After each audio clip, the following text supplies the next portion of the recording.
이번 일주일 동안은 인사하신 분들뿐 아니라 우리 가족들 위해서 한번 같이 기도하는 한 주간으로 지나가면 좋겠습니다. 오늘 종료주일입니다. 종료주일은 부활주일 앞두고 예수님께서 십자가를 지시기 위해 예루살렘으로 입성하시던 그날을 기념해서 우리가 기억하면서 지키는 주일이고요.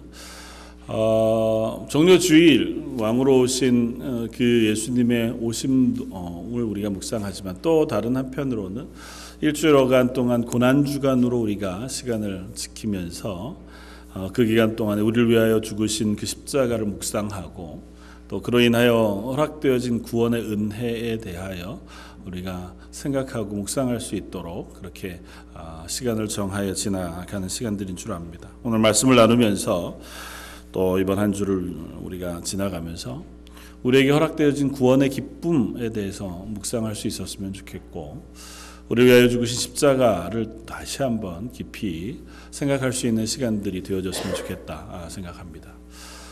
고난주간 혹은 부활주일이 되면 무슨 생각들이 드시나요?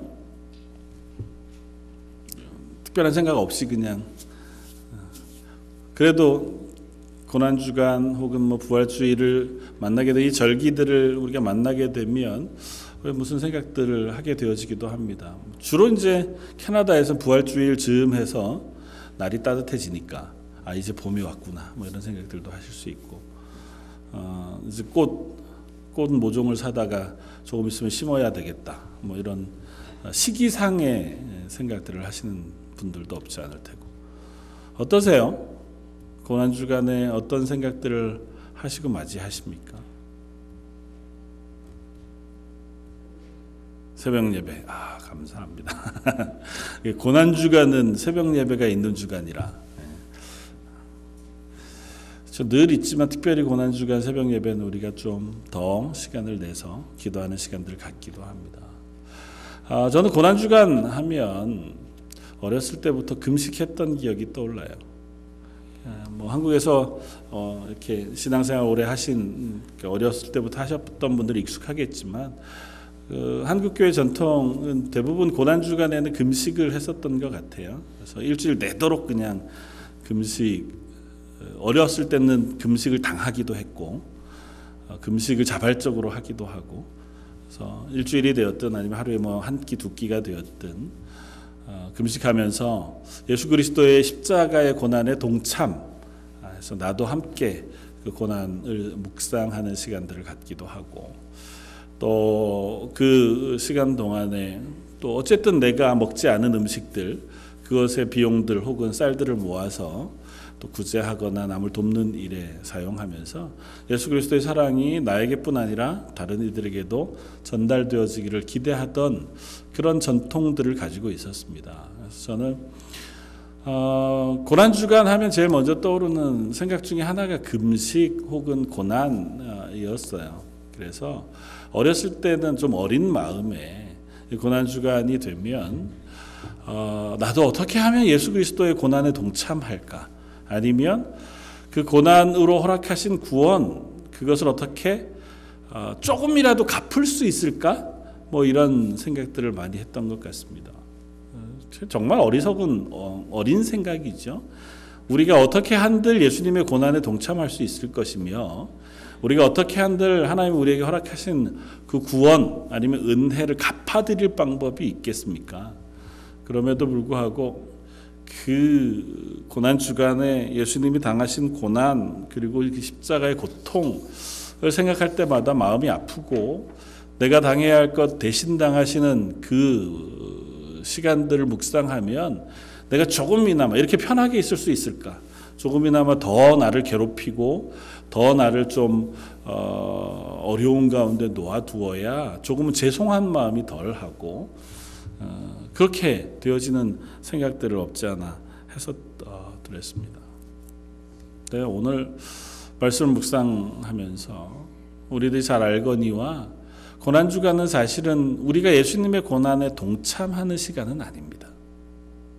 동참할 수도 없고, 또 우리가 우리 스스로를 괴롭힌다고 해서 표현 죄송합니다. 괴롭힌다고 표현해서 사실은 경건한 마음으로 금식하는 것이기도 한데 그것 떠나서 괴롭힌다고 해서 하나님이 그걸 기뻐하시지도 않으세요.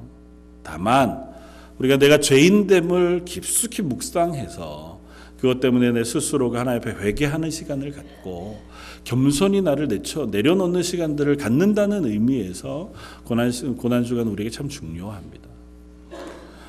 오늘 말씀은 예수님이 마지막 십자가에 달리시던 때의 일들을 우리에게 기록해주고 있습니다.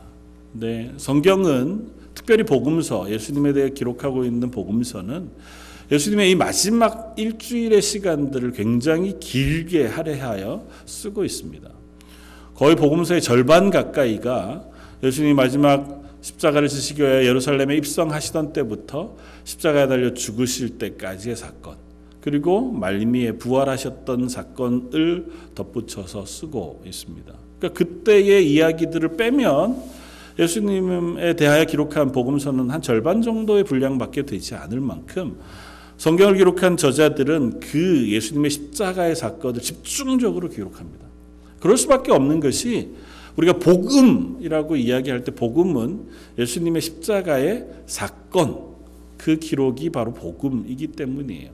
예수님께서 우리를 대신하여 십자가를 지시고 우리의 죄를 대신하여 지신 그 십자가의 죽으심, 그것으로 인하여 우리가 죄사함을 얻고 하나님의 백성 자녀가 되었다고 하는 그 선언, 그것이 바로 복음이기 때문에 그 복음의 모든 분량을 할애하고 그것을 상세히 설명하고 그것을 기록해 둔 복음서의 기록은 너무도 당연하고 합당하다 생각이 되었습니다. 그런데 복음서를 우리가 읽다가 보면 이 복음서 저자들은 결코 예수님의 고난과 십자가의 죽으심을 기록하면서 예수님의 고통에 집중하지 않습니다. 예수님이 얼마나 고통을 당하셨는가, 얼마나 참혹하게 죽으셨는가, 얼마나 그 시간에 예수님이 괴로워하시고 힘겨워하셨는가에 별다른 관심을 두지 않습니다.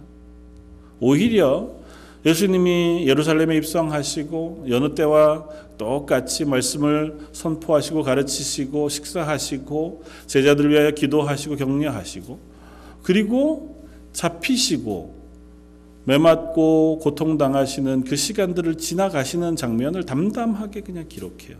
그런 일들이 있었다더라, 마치 그런 표현처럼 예수님이 당하셨던 고난의 시간들을 기록하고 십자가에 달리셨던 때의 일들을 기록합니다. 물론 예수님 십자가에 달리셔서 외치셨던 7마디의 외침, 그 속에 녹여져 있는 그 고통과 그 힘겨움, 그것들을 우리가 상세히 읽을 수 있죠. 그렇다고 해도 복음서 기자는 예수님이 정말 힘겨워하셨다, 여기에 집중하기를 원치 않으세요. 연전에 만들어진 영화 중에 멜 깁슨이라고 하는 사람이 감독이 되어서 만든 패션 오브 크라이스트라고 하는 영화가 있습니다. 사실 전 그 영화를 전에도 한번 고백했지만 처음부터 끝까지 보지 않았습니다. 클립으로 그냥 잠깐 보고 말았는데 볼 자신도 없었거니와 보기도 별로 즐겁기까지 하면 안 되지만 보고 싶지가 않았습니다. 한편으론 예수님이 당하신 고난, 당하신 채찍질, 십자가에 달리시는 그것들을 굉장히 사실적으로 그려서 영화를 만들었어요. 그 보는 것만으로도 의미가 있겠지만 한편으로는 그 영화에 집중적으로 표현되어지고 있는 것은 예수님의 고통이었겠다는 생각이 들어요. 참아 볼 수 없을 만큼 살이 튀고 찢기고 피가 날리는, 그리고 그야말로 인간의 몸이 얼마만큼 상하는지를 적나라하게 보여주는,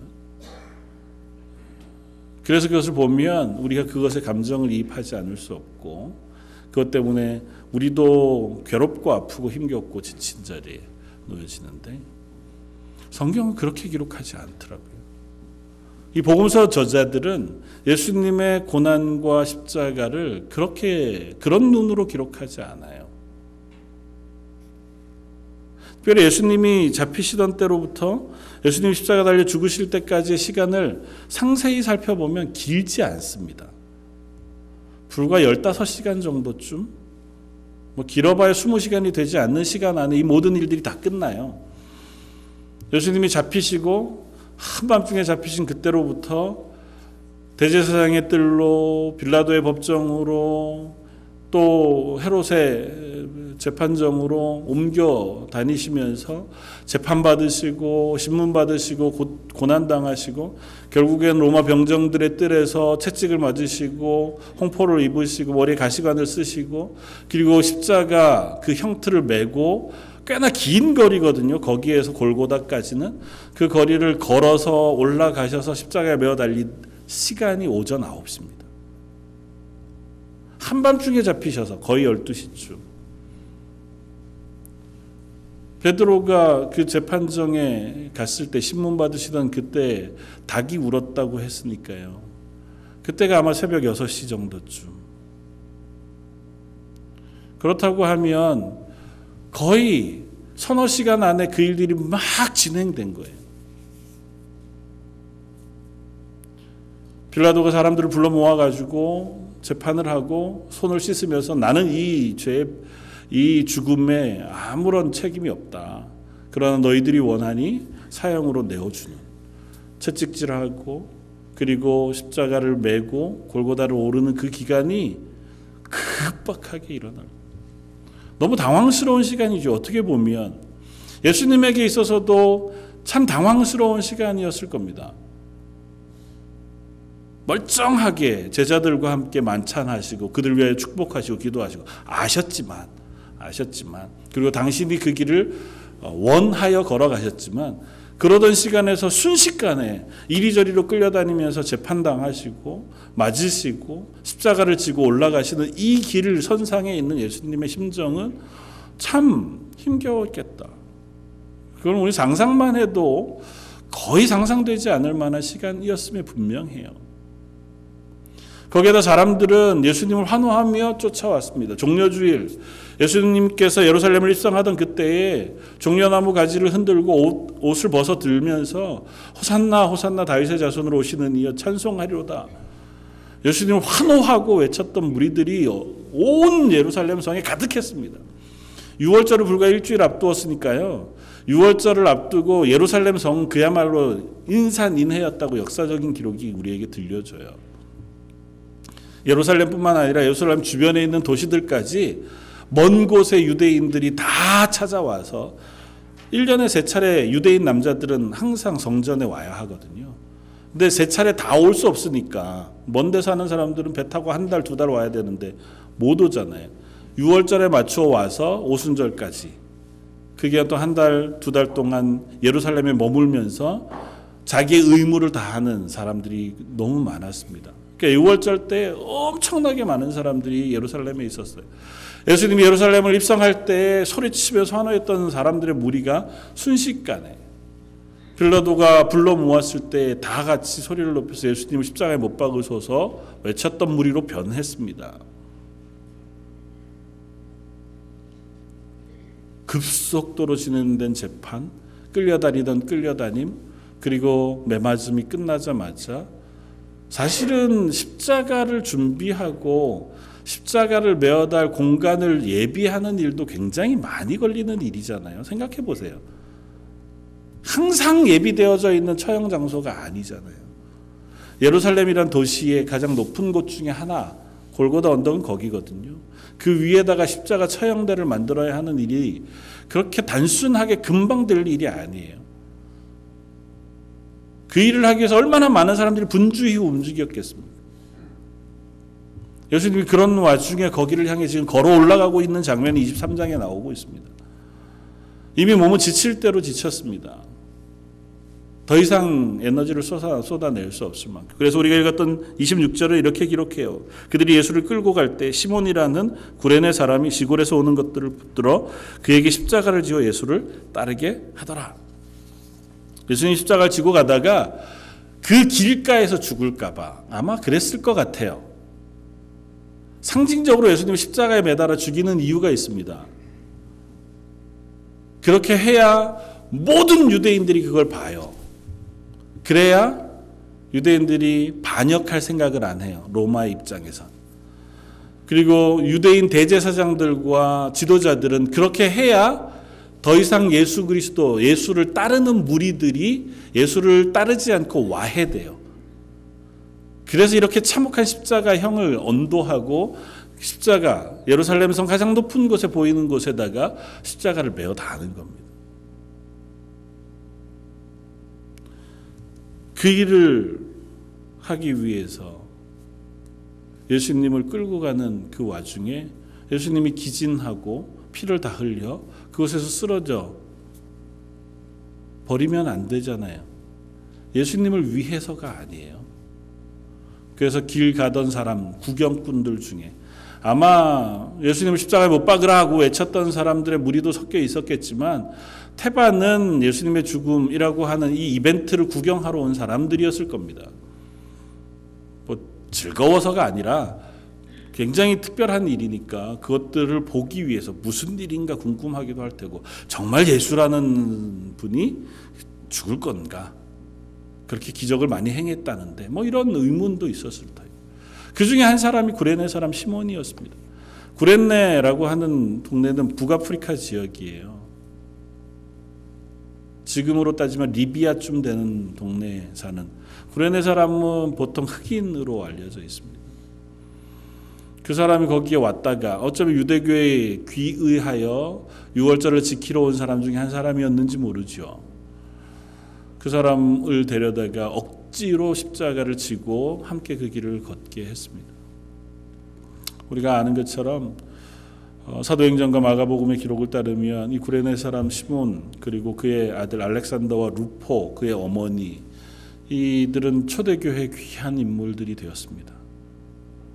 이때 당시에 예수 그리스도를 알고 있었는지, 아니면 예수님의 십자가를 억지로 진 이유 때문에 예수 그리스도의 그 죽으심에 동참하여 은혜를 입었는지는 알 수 없으나, 적어도 이 십자가를 진 이 구레네 사람 시몬과 그의 자녀들 아내는 하나님 앞에 초대교회 귀히 쓰임 받는 사람들이 되었습니다. 어쨌든 그래서 지금 이 길을 마저 걷고 계세요. 그런 와중에 예수님을 따르는 많은 무리 가운데 여인들의 무리가 있었고, 그들을 이렇게 기록합니다. 그를 위하여 가슴을 치며 슬피 우는 여자의 큰 무리가 따라오는지라. 여인들의 무리가 따라오는데 이 여인들은 그나마 예수를 아는 사람들이었습니다. 그리고 주변의 눈과 군인들의 위협, 그런 것에 아랑곳하지 않고 예수님 편에 선 사람들이었습니다. 예수님 때문에 가슴 아파하고 가슴을 치며 통곡할 만큼 슬퍼했어요. 막을 수는 없죠. 이것을 내가 물리적으로 막을 만한 힘도 없고 그럴 만하지도 못해요. 그저 할 수 있는 거라고 따라가면서 울며 슬퍼하는 것밖에는 없는 여인들의 무리가 예수님의 뒤를 따라옵니다. 오늘 본문 가운데 아주 특이한 말씀을 함께 보고자 합니다. 예수님께서 돌이켜 그들을 향하여 이르시되 28절에 예루살렘의 딸들아 나를 위하여 울지 말고 너희와 너희 자녀를 위하여 울어라. 저는 이 예수님의 말씀을 이번 한 주 동안 묵상하면서 지나면 좋겠다 생각이 됩니다. 예수님은 지금 당신이 그 십자가를 지러 올라가세요. 앞에 장황하게 설명했던 것처럼 누구라도 이 장면을 그린다면 예수님의 고통, 아픔, 피 흘림, 괴로움, 지침, 힘겨움, 이거에 집중할 수밖에 없는 상황임에도 불구하고 예수님은 그 얘기하지 않으세요. 야, 니네 날 위해서 울지 마라. 너무 슬퍼하지 마라. 나 때문이라면 안 그래도 된다. 그 시간에 차라리 너와 너희 자녀들을 위해서 울고 통곡하고 슬퍼해야 한다. 굉장히 낯선 장면이에요. 평범하지 않습니다. 지금 십자가를 지고 곧 죽으실 분, 그분이 자기의 고통에 아랑곳하지 않고 자기 고통을 인하여 슬퍼하는 이들에게 그러지 말아라. 오히려 그들을 위로하고 아니면 그들을 권면하고 도전하고 계세요. 니들이 날 위하여 우는 것 그거 별로 의미 없다. 꼭 말씀하시는 것 같아 보여요. 물론 책망하시는 건 아니에요. 얼마나 위로가 되셨겠어요. 예수님도 완전한 인간이신데요. 예수님이 겟세마네 동산의 기도, 십자가 상에서의 외침들을 우리가 읽어보면 예수님 역시 이 길이 쉽지 않고 이 길이 얼마나 큰 고통이고 힘겨움이었는지 우리가 읽을 수 있습니다. 그 사랑하던 제자들이 다 배신하여 떠나버리고는 만 그 시간. 그래도 여인들이라도 예수님을 뒤따라오며 슬퍼 우는 그 울음이 왜 위로가 되지 않았고 그게 왜 마음에 담기지 않았겠습니까? 그러나 예수님은 그들을 향하여 말씀합니다. 날 위하여는 울지 말아라. 첫 번째는 예수님의 걸으심이 예수님이 어쩔 수 없이 당하는 괴로움이 아니기 때문이에요. 다른 말로 표현하면 예수님은 이 걸음을 얼마든지 안 걸으실 수 있습니다. 사람들이 손가락질하면서 예수님을 향해 십자가에 달린 예수님을 향해 말을 했던 말이 당신이 만약에 하나님의 아들이었든 십자가에서 내려와 봐라 고 하는 것이었습니다. 하나님의 아들이신 예수님 그것 하실 수 있었습니다. 채찍질 하는 병정들의 그 채찍을 안 맞으실 수 있었어요. 얼마든지 능력으로 그 길을 피하실 수 있었습니다. 생각해보면 정말 단순하게 십자가에 달려 죽으시는 건 죽으시더라도 그 수치와 고통은 안 당하실 수 있어요. 옷을 발가 벗겨서 채찍을 때리고 가시관을 쓰고 홍포를 입혀 놀림을 받는 침뱉음을 당하는 그 수치를 굳이 당하실 이유가 없던. 근데 그걸 다 당하셨습니다. 기꺼이 아니 즐겁게 혹은 그것을 당신의 자발적인 순종으로 당하셨어요. 그것을 통해서 우리를 구원하실 구원의 대속의 사역을 완성하셔야겠기 때문에. 그리고 그것이 하나님과 예수님 사이의 뜻이었고 하나님의 뜻 앞에 철저히 예수님은 순종하셨기 때문에 그 길을 당신의 의지로 걷고 계시는 거예요. 그러니까 이거 슬퍼할 일은 아니에요. 그 일을 슬퍼하는 것 충분히 이해하지만 그러나 슬퍼해야 할 만한 일은 아니에요. 이 길을 걸으셔야만 우리가 구원을 얻습니다. 이 십자가를 지고 죽으셔야만 우리가 죄사함을 얻고 하나님의 자녀가 되는 권세를 얻어요. 예수님은 요한복음에서 거듭 이 죽음과 이 걸음을 영광을 받으시는 길이라고 말씀하세요. 십자가상에서 예수님은 하나님께 영광을 돌렸고 당신도 영광을 받으셨어요. 그것에서 받으실 수 있는 가장 고귀한 영광을 받으셨다고 표현해요.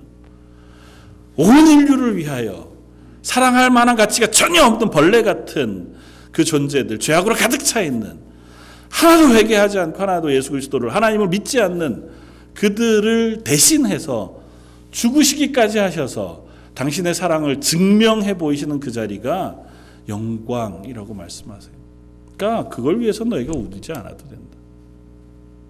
대신에 너희가 울어야 할 시간이 있어.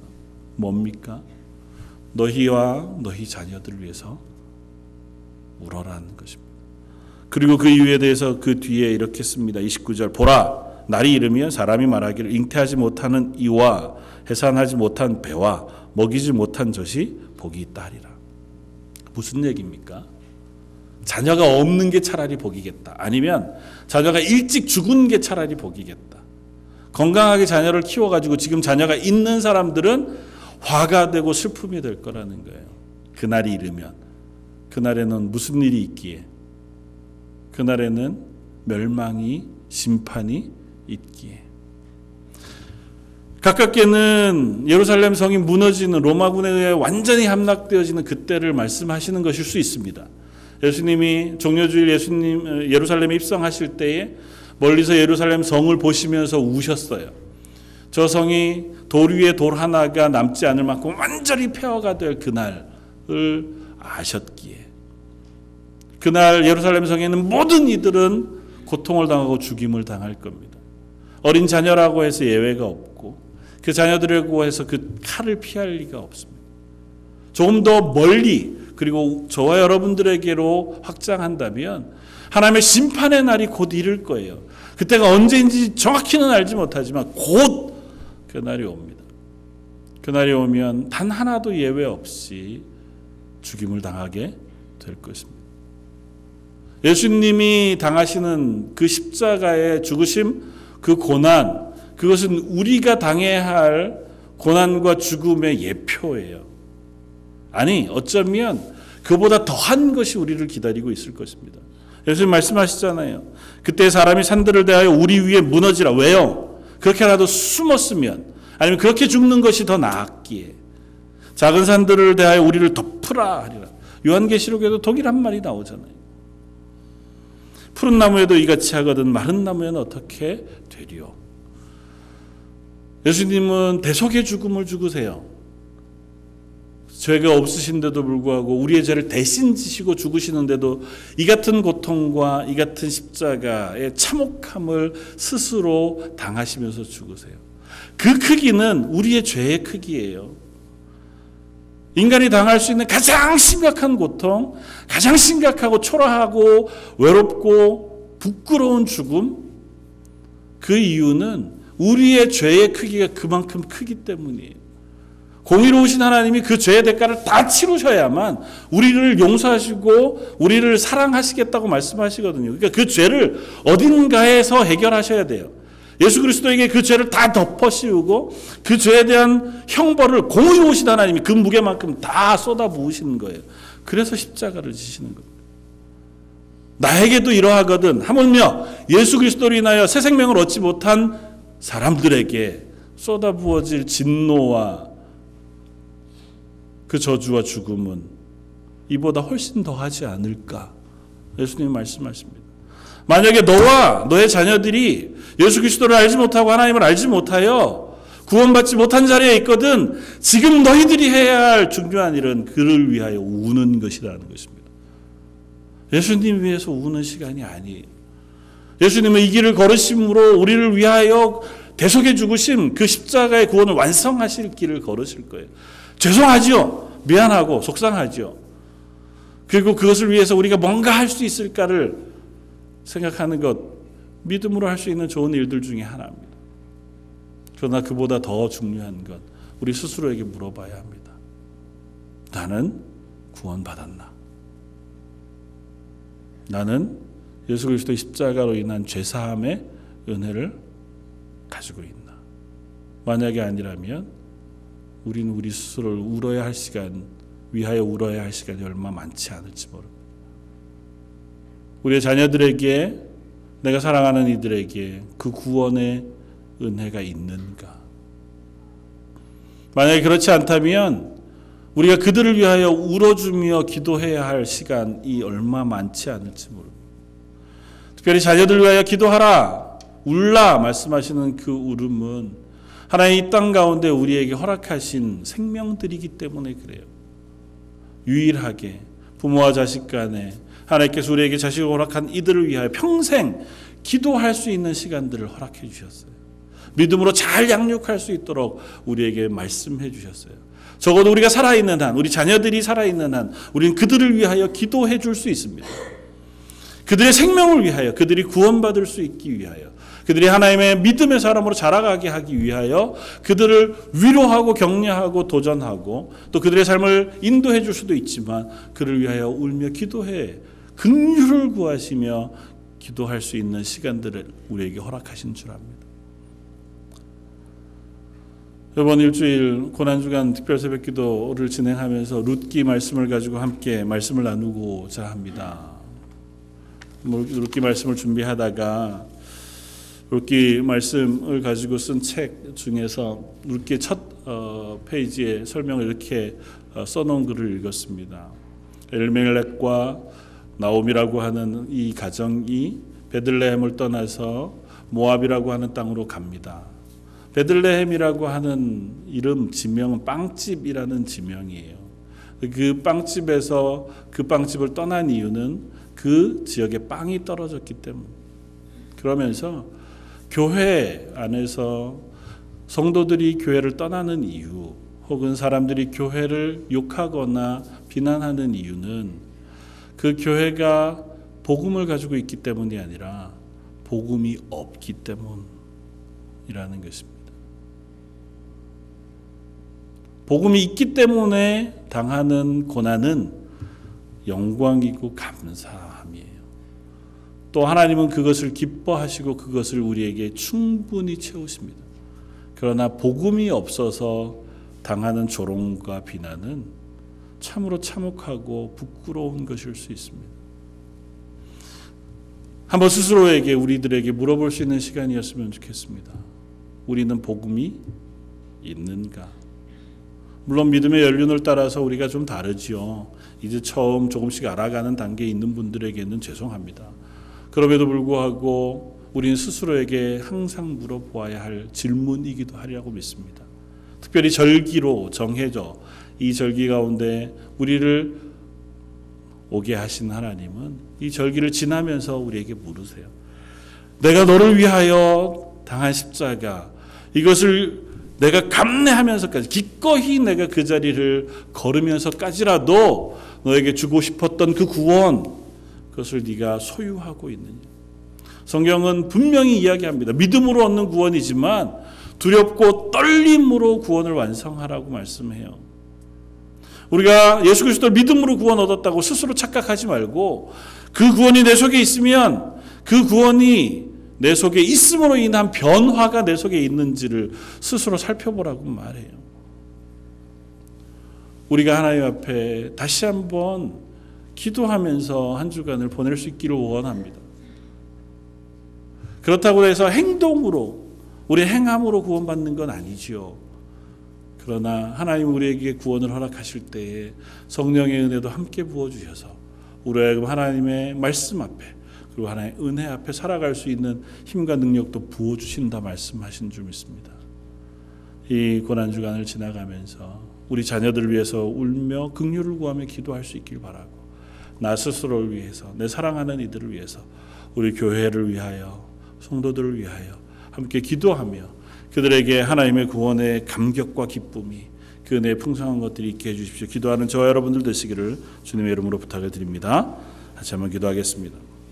사랑과 은혜가 풍성하신 하나님, 예수님의 십자가를 묵상하면서 저희가 다른 것 전에 그 십자가를 지심으로까지 허락하시기를 원하셨던 그 복음, 구원의 기쁨, 감격이 우리 속에 있기를 사모합니다. 여기에 예배하는 모든 성도들, 저희 런던 제일장로교회에 속한 모든 성도들, 어린 영합으로부터 주일학교, EM, 그리고 작년 노년에 이르기까지 하나님 한 사람도 놓치지 마시고 그 10년 가운데 성령의 충만한 은혜, 구원의 놀라운 감격을 허락해 주셔서 예수 그리스도를 주로 고백하고 그 제3의 은총을 얻은 새 생명의 기쁨과 새 생명의 감격으로 이 땅을 살아갈 수 있는 은혜를 허락하여 주옵소서. 오늘 말씀 예수님 이름으로 기도드립니다. 아멘.